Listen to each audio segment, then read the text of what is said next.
Siguiendo el más intensificado campaña contra proliferación de droga prohibido na país, tali el plano del Departamento de Educación para poner también bajo na mandatory drug test con mga estudyante na todo privado y de público eskwela na entero país. Na propuesto plano del DepEd a favor con este mga opisyales de la eskwela na syudad. Asegun con un principal na uno del mga eskwela sekundarya na syudad pora na mandatory drug test con mga estudyante, debe también segun reempuja para el drug testing entre mga maestra y opisyales de la eskwela. With the latest pronouncement of the Department of Education, I am for the drug testing of our students, not only our students, siguro at aton mga maestra.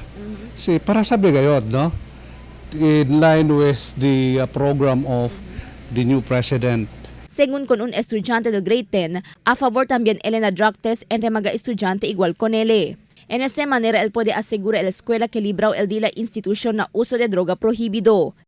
Para po malaman kung may addict po ba dito, para ma-check po kung naka-take po ng drugs po, ganyan.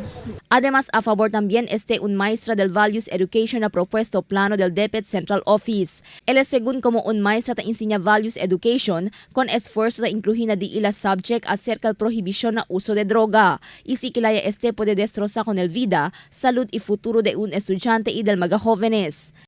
Tan integrates el teachers ali, el values teachers, on how to, mga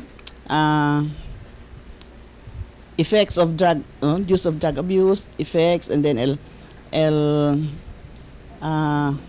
effect di na studies di ila, na health di ila, no, and then we also have symposiums on drug prevention and abuse.